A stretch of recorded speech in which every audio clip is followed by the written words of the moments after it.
Salut à vous, je pense que vous allez très bien. C'est encore un très grand plaisir de vous revoir dans cette nouvelle vidéo, dont je ne suis pas seul, je suis bien sûr accompagné avec l'un de mes anciens condisciples qui est bien sûr ingénieur en génie électrique et aussi entrepreneur.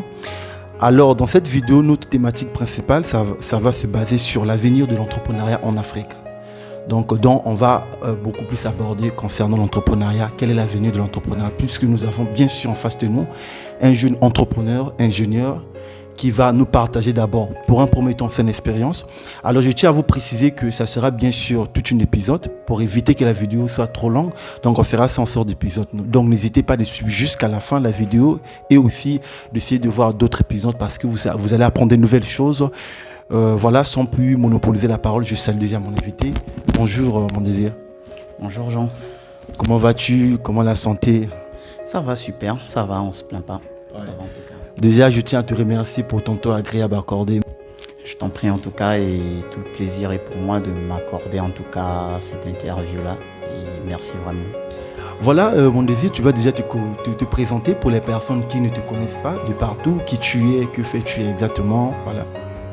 Alors, je suis, comme tu l'as dit, pour les intimes, donc on m'appelle Mon Désir. La plupart des personnes me connaissent sous le nom Alvarez Mouko. Donc, je suis ingénieur de carrière, un master 2 en génie civil. Et aujourd'hui, ça va faire plus de 3 ans que j'entreprends. Donc, voilà, c'est un petit peu ce qu'il y a à savoir de façon générale. Voilà, c'est déjà très profond. Je ne veux pas qu'on rentre directement parce que tu as déjà la présentation est très efficace. Alors, tu vas nous dire déjà, ça fait combien de temps que tu es ici au Maroc et tu t'es arrivé au Maroc ici, c'était pour quelles raisons d'études ou bien c'était pour justement pour des raisons professionnelles pour le travail? Alors, moi, à la base, je suis arrivé en décembre 2016 au Maroc. Donc, je suis arrivé pour, comme je l'ai dit tantôt dès le départ, pour mon parcours professionnel. Donc, mon parcours studentin, pardon, c'était un programme d'ingénierie en génie civil, donc autrement dit un master 2. Et je suis allé jusqu'au bout, Dieu merci en tout cas, malgré les conditions, malgré en fait tous les aléas, tout ce qu'on a pu rencontrer comme problématique. Et voilà, donc à la base, je suis arrivé au Maroc pour les études. Et après, bien entendu, il y a d'autres opportunités, il y a des portes qui se sont ouvertes. Donc, on a décidé, bien entendu, de s'orienter vers ce qui était faisable. Voilà, directement, tu vas nous dire comment est-ce que tu as pu t'adapter après les études. Est-ce que tu as commencé dans l'entrepreneuriat? C'était après les études ou bien c'était en parallèle avec les études? Quelle était ton intégration dans le monde du travail, dans l'entrepreneuriat? Alors, moi, l'entrepreneuriat, il y a un truc, c'est que j'ai découvert Internet, vraiment ce qu'on pouvait faire, parce que j'entreprends dans le web, hein. Voilà, comme ça n'a pas été précisé. Moi, j'ai découvert la possibilité de monétiser Internet en 2017. À l'époque, donc, ça faisait 2 ans déjà, une année, on va dire. Une année, oui. Donc, j'ai découvert Internet en 2017 et c'est à ce moment-là que j'ai compris, à travers des vidéos YouTube, à travers des personnes, à travers, entre guillemets, ce qu'on appelle aujourd'hui des gourous du net, qu'on pouvait monétiser Internet, qu'on pouvait se faire de l'argent. C'était, à l'époque, on parlait du fameux dropshipping. C'était vraiment l'Eldorado. Donc, c'est à ce moment-là que j'ai eu ce goût-là pour entreprendre. J'ai vraiment été mis dans le bain très tôt, en tout cas. Sachant que voilà, j'étais juste en première année en tout cas de mon cursus. Donc c'est à ce moment-là que j'ai commencé à avoir le goût pour l'entrepreneuriat. Voilà, vous qui nous suivez de partout, je pense que j'ai eu beaucoup de retours. Il y a des frères qui me posent la question, voilà, qu'est-ce que tu peux nous conseiller pour après les études, est-ce qu'il y a une formation que je dois me lancer dans l'entrepreneuriat? Vous avez tellement posé des questions, raison pour laquelle la vidéo vous est vraiment dédiée, puisque dans cette vidéo, il va nous parler de son intégration dans l'entrepreneuriat. Comme ça, vous avez aussi une idée de façon précise et concrète. Alors du coup, tu as lancé dans le digital. Quelle était ta motivation? Est-ce qu'il n'y a que le digital ou bien pourquoi pas tu n'étais pas lancé peut-être dans ton domaine étant ingénieur en génie civil? Est-ce que c'est le travail qui est difficile ou bien quelle était ta motivation dans l'entrepreneuriat? Alors, rassure-toi, Jean, rassurez-vous à tous ceux qui sont en train de nous regarder, ce n'est pas le travail qui est compliqué.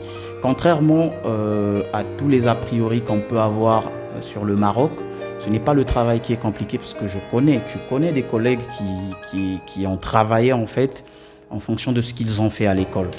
Donc, moi, ce qui m'a vraiment orienté vers l'entrepreneuriat, c'est surtout cette indépendance-là. Le fait de se dire, je ne vais pas me lever un matin pour rendre des comptes à quelqu'un. Le fait de se dire, j'ai pas besoin d'avoir un patron. Moi, c'est surtout cette liberté-là. Depuis tout jeune, j'ai toujours eu horreur d'échanger mon temps contre une quelconque récompense. Donc, échanger son temps pour de l'argent, c'était un principe qui, pour moi, n'allait pas. Donc, ça, c'était le premier point. Le second point, c'est que je me suis vite rendu compte. Donc, comme je l'ai dit dès le départ, j'ai découvert Internet en 2017. J'ai essayé, en tout cas, j'ai commencé à gagner mes premiers euros sur Internet grâce à l'affiliation. Ce que je recommande quand on est débutant déjà, pour se faire des premiers sous.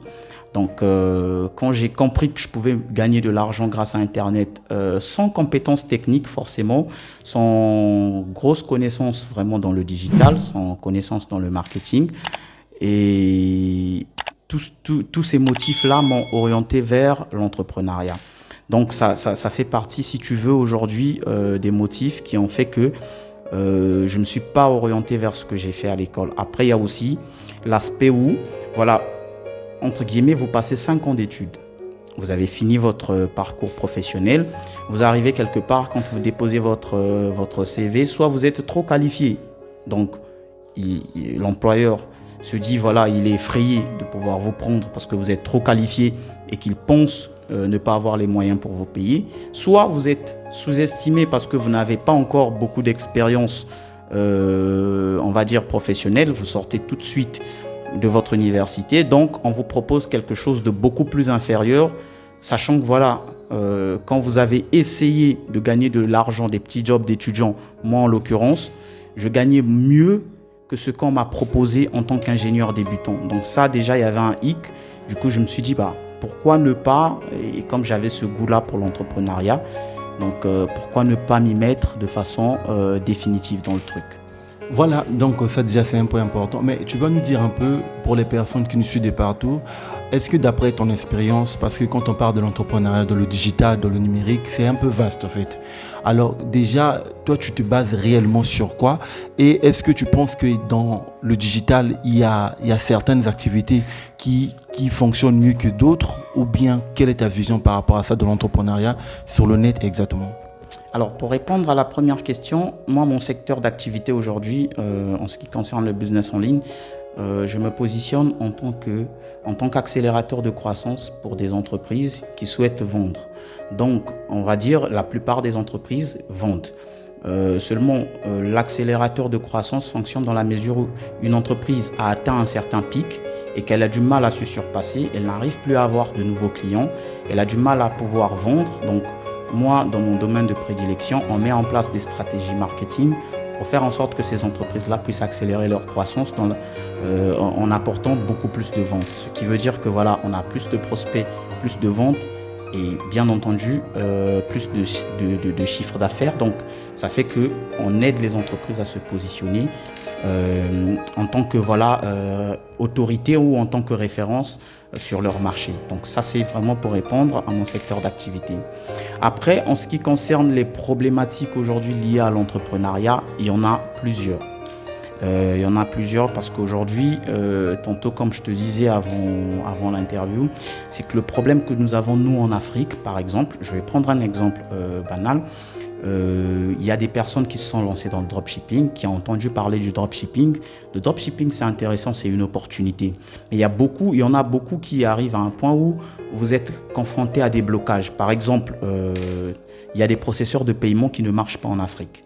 Donc ça, déjà, ça fait que quelqu'un peut avoir de l'enthousiasme, quelqu'un peut avoir de l'engouement, mais quand il va évoluer dans le développement de son activité, de son business, il va se rendre compte qu'en Afrique, il y a des processeurs de paiement, par exemple Stripe, qui ne fonctionnent pas dans aucun pays en Afrique. Vous avez par exemple PayPal qui bloque tout le temps. Donc ça fait qu'il y a beaucoup de restrictions, il y a beaucoup de difficultés pour les jeunes qui veulent entreprendre tout en étant en Afrique. Donc